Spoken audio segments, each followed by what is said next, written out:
All right, check this thing out. This is the new Jumper RC T-Lite V2 with built-in ELRS. And whether you're looking for your first radio, a cheap radio, a small gamepad style radio, or just one with ELRS built in, this is a controller that you're going to want to look at.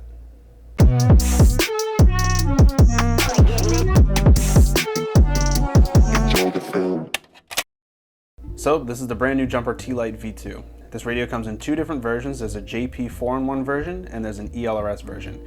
Like I mentioned in the intro, this is the ELRS version, so that's what I'll be focusing on in this video. Let me show you what comes with the radio and what doesn't. In the box, obviously you're going to get the radio. You get a nano module bay that connects to the back of the controller.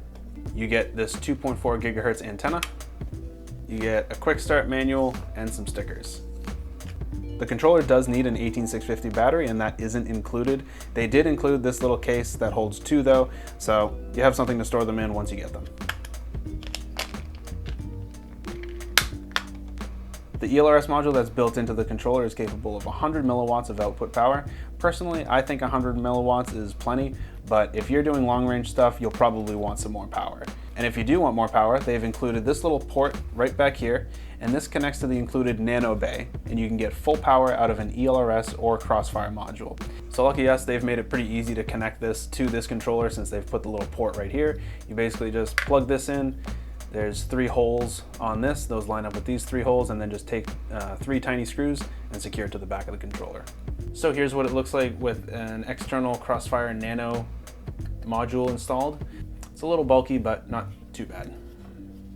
This controller has a packet refresh rate of up to 1000 Hertz, and according to Jumper RC's site, you can get over 5 kilometers range with the built-in ELRS module on full output power. Taking a look at the top, we've got the SMA antenna connector. Make sure that you have your antenna installed before you turn on your radio. You'll probably get perfectly fine range with this antenna, but you could always upgrade to a higher gain antenna if you wanted to boost the range a little bit. Right here we have the USB-C port that you can use to charge the controller, and you can also plug it into a computer to use it with simulators. We also have a micro SD card slot right here, and then right next to that we have a 3.5mm audio jack. In case you're wondering what these 2 holes are up top, this is for a foldable FPV display that Jumper RC is going to be releasing in the future. Also on the top, we have our switches. These 2 right here towards the back are 2-position switches, and then these 2 are 3-position switches. None of them are momentary switches, and that's the kind of switch that you would normally use for a beeper. So this is a momentary switch. This switch will always go back to its original position. So this is the kind of switch you use for a beeper. These are the exact same switches that are included on the T-Lite V1.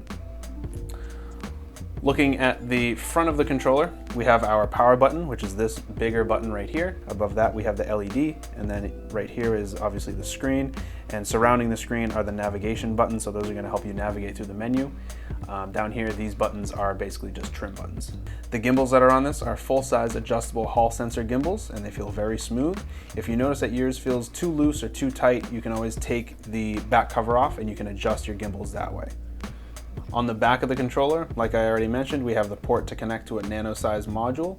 Above that, we have the battery compartment, and this holds one 18650 lithium-ion battery, and you can charge that right through the USB port. Again, this battery isn't included with the controller, so you'll have to buy these. Let's power this on and go over a couple more features.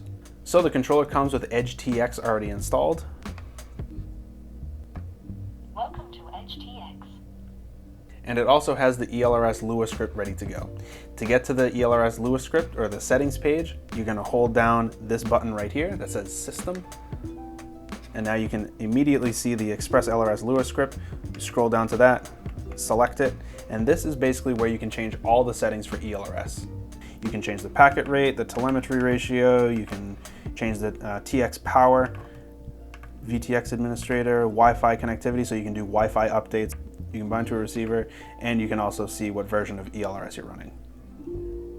This radio comes with 3.0 already installed.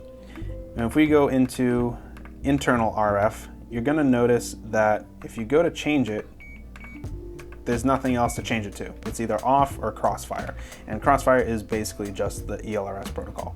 So that's basically what you have for internal RF.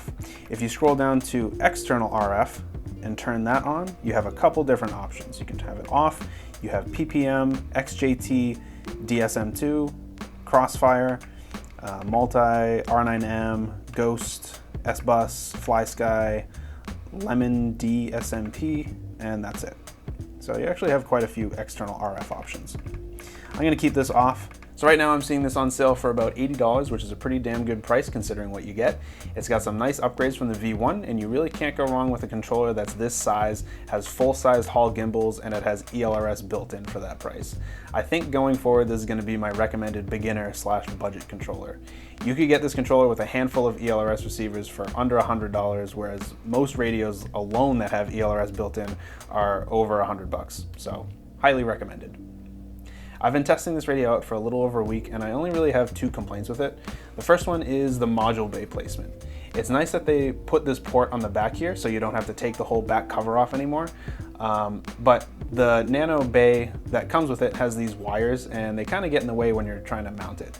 So it would be nice to just have this built into the controller. My only other complaint is that I wish that there was a lanyard hook somewhere on the front, preferably in place of this LED. I also think it's a little odd that the LED isn't the power button. When I first tried out the T-Lite V1, I tried turning on the controller by clicking the LED, and I realized that it wasn't even a button. I think it'd be nice to have the LED built into the power button down here, and then in the LED's place have a small hook that's for a lanyard. So overall, I love how this thing feels. It's tough for me to decide on if I like the gamepad style controller over something like my Ethics Mambo or my QX7, since full-sized controllers like this is pretty much what I use every day. So now hopping over to a gamepad style controller, it's a little different, but I do like it.